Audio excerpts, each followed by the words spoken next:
Assalamualaikum warahmatullahi wabarakatuh. Alhamdulillah kita sudah sampai di bab yang kedua.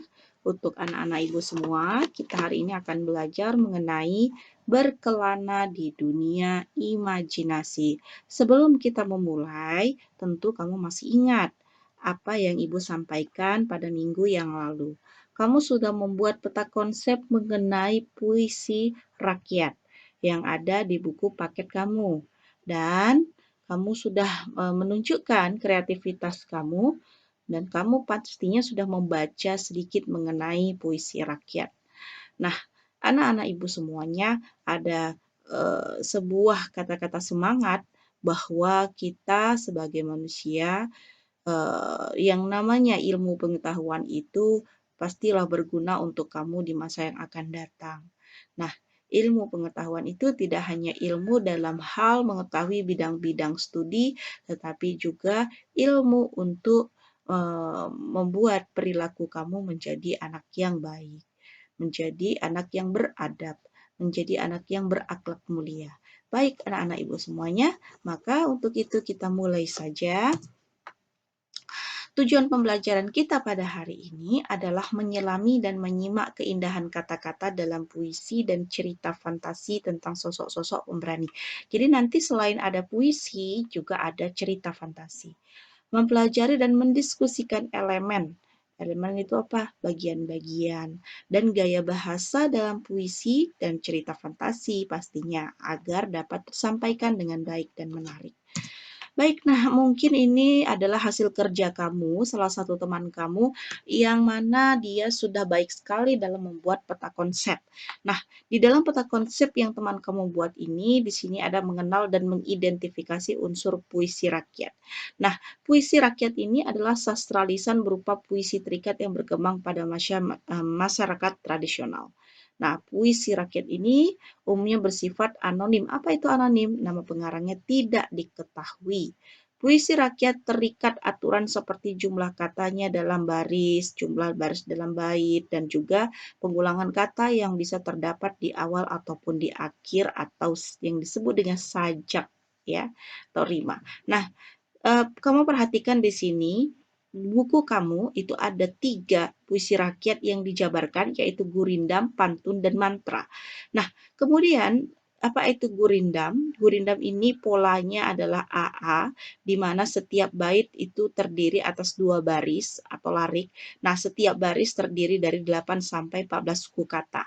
Kemudian kalau pantun itu kamu sudah kenal semuanya, ya, yaitu terdiri atas 8 sampai 12 suku kata dalam satu baris. Baris pertama dan kedua merupakan sampiran, baris ketiga dan keempat merupakan isi. Satu bait terdiri atas 4 baris.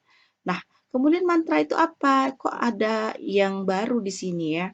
Nah, mantra itu adalah terdiri dari beberapa rangkaian kata yang memiliki irama, mengandung rayuan dan perintah, mementingkan keindahan permainan bunyi. Dan pastinya, ini ada yang kurang sedikit yaitu dia berkisah mengenai sesuatu yang berhubungan dengan hal yang yang gaib. Nah, nanti akan Ibu jelaskan lagi.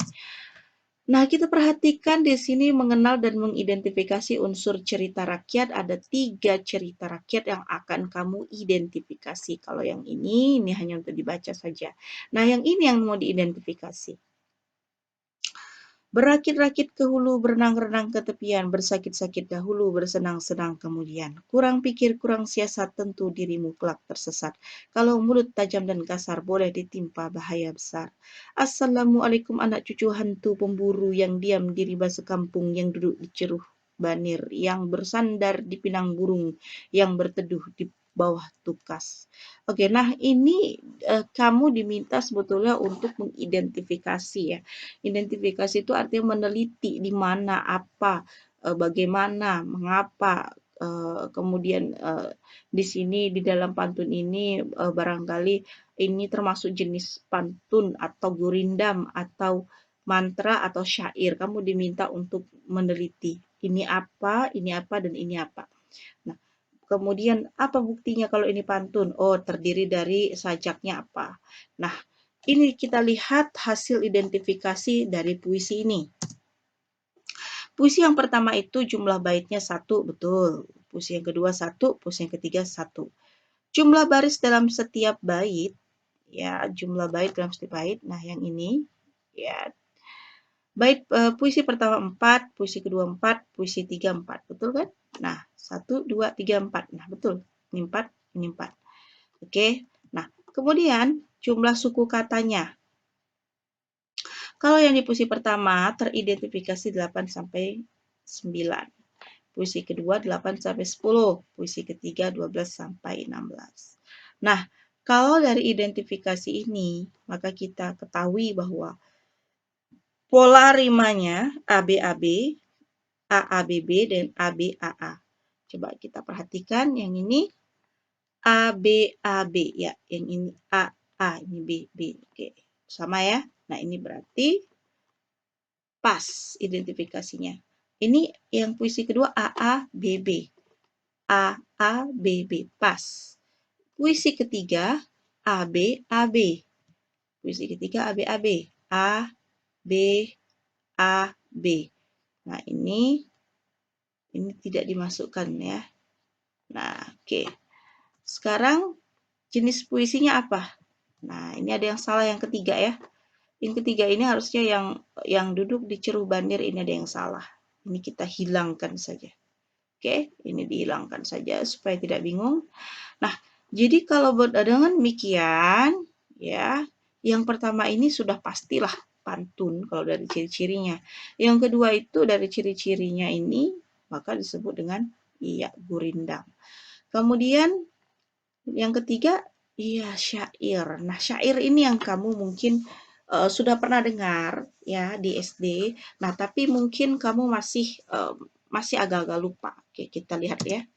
Nah, kita mau sebelum ke syair tadi, kita mau ke mantra dulu. Karena tadi di dalam contoh puisi yang tadi itu tidak ada mantra. Yang ada hanya pantun, gurindam, dan syair. Ya. Nah, sekarang yang mantra.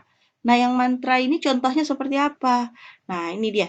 Berikut ini adalah mantra masyarakat Pubian, Lampung yang berbentuk pantun. Loh, kok berbentuk pantun, Bu? Iya. Nah, ada beberapa macam ternyata bentuknya. Jadi yang namanya mantra itu ternyata pembuatannya, teknis pembuatannya itu boleh seperti pantun, boleh seperti gurindam, boleh seperti kidung, boleh yang lainnya. Jadi kalau bentuknya dia terserah aja, ya terserah aja. Nah, yang pastinya dia isinya, ya isinya itu yang beda dengan yang lain, dengan puisi rakyat yang lain. Isinya itu dia harus sesuatu yang berhubungan dengan hal yang gaib, ya yang gaib biasanya berupa dalam masyarakat dulu itu berupa doa-doa ataupun kidung dan lain sebagainya. Nah, tetapi bentuknya boleh dibuat dalam bentuk pantun, boleh. Nah, contohnya kutimbu wai bunga mehili di kanan kiri, bela segala celah nyaincu matarani. Nah, ini dalam bahasa daerah. Biasanya mantra itu memang dibuat dalam bahasa daerah ya, karena dia termasuk unsur-unsur kedaerahan. Nah, artinya apa ini puisi yang ini? Artinya kusiram air bunga mengalir ke kanan kiri, hilang segala celah saya bagaikan matahari. Nah, ini dia seperti kata-kata yang mana berupa doa, berupa apa ya, kata-kata yang berhubungan dengan hal yang gaib gitu ya. Nah, oke lanjut. Tujuan puisi rakyat itu sendiri apa? Yaitu untuk menghibur pembaca, memberikan nasihat, mendidik anak. Oh, bisa juga mendidik anak? Ya bisa. Mendidik anak dengan cara membuat-buat pantun, syair, dan dia akan tahu maksud pantun dan syair itu apa gitu. Memberikan isyarat untuk memulai sesuatu permainan, mengajak melarang untuk melakukan sesuatu, menggambarkan perenungan, serta untuk memprotes ketidakadilan bisa. Ya, kamu bisa membuatnya dalam bentuk pantun. Hal yang disampaikan dalam puisi rakyat biasanya berupa sindiran, nasihat, atau humor. Nah, apa yang membedakan pantun dengan syair? Mungkin ini yang masih dalam pertanyaan kamu. Yang namanya pantun itu terdiri atas 4 baris. Yang namanya syair itu 4 baris, sama ya. Nah, sajaknya yang beda. Sajaknya di sini ABAB, di sini AAAA. Kalau suku katanya sama. Berasal dari mana kalau pantun?